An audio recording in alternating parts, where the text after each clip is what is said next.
মালদা জেলা জগৎ বিখ্যাত আমের জন্য, কিন্তু লক্ষ্য করা যাচ্ছে বিঘার পর বিঘা একের পর এক যারা আমের গাছ কেটে সাফ করে দেওয়া হচ্ছে।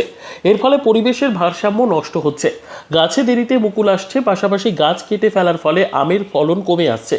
এ নিয়ে এবারে আন্দোলনে নামছে মালদা ম্যাঙ্গো মার্চেন্টস অ্যাসোসিয়েশন। ইতিমধ্যে সংগঠনের পক্ষ থেকে গ্রামে গ্রামে গিয়ে আম গাছ কাটা বন্ধ করতে সাধারণ মানুষকে সচেতন করা হচ্ছে এবং আম গাছ কাটলে নিকটবর্তী প্রশাসন এবং গ্রামবাসীদের রুখে দাঁড়াতে বলা হচ্ছে।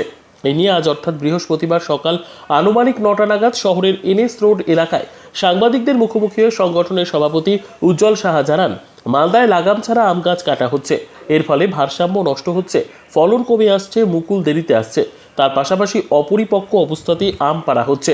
আমরা ইতিমধ্যে এই নিয়ে সচেতন শুরু করেছি।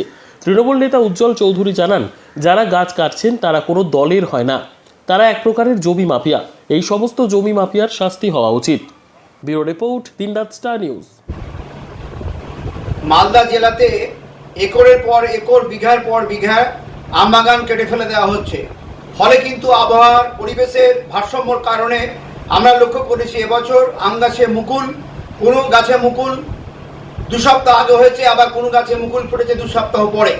স্বাভাবিক কারণে আমরা লক্ষ্য করছি যে আমাদের কিছু আম চাষি, আম ব্যবসায়ী বন্ধুরা যে সমস্ত আম পরিপক্ক হয়নি, ম্যাচুয়ার্ড হয়নি, সে সমস্ত আম গাছ থেকে পেরে তারা কিন্তু বাজারজাতকরণ করছে।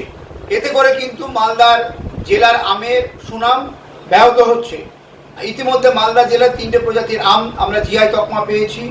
বিশ্ব খ্যাতি মালদার যে আম, এই আমের মান অক্ষুণ্ণ রাখতে আমরা আম চাষি, আম ব্যবসায়ী বন্ধুদের কাছে অনুরোধ করব, কোনোভাবেই কোনো ইনম্যাচুয়ার্ড আম আপনারা গাছ থেকে আপনারা পারবেন না এবং কোনো আমে আপনারা কার্বাইড দিবেন না। আমে কার্বাইড দিলে সে আমের গুণগত মান নষ্ট হয়, এতে করে মালদার আমের যে সুনাম, সে সুনাম নষ্ট হবে। আমরা আপনাদের কাছে আবেদন করবো, আম চাষি, আম ব্যবসায়ীদের বন্ধুদের কাছে, কোনোভাবেই কোনো আমে আপনারা কার্বাইড দিবেন না। কার্বাইড না দিয়ে ম্যাচুয়ার্ড আম গাছ থেকে পেরে আপনারা বাজারজাত করুন। এতে করে মালদা আমের নাম শ্রীবৃদ্ধি হবে, সুনাম শ্রীবৃদ্ধি হবে এবং আমরা অদূর ভবিষ্যতে মালদা জেলার আম আরও আমরা বিদেশের বাজারে এবং দেশের অন্যান্য রাজ্যে আমরা রপ্তানি করতে পারবো এবং এতে করে আমরা অর্থনৈতিকভাবে লাভবান হতে পারবো।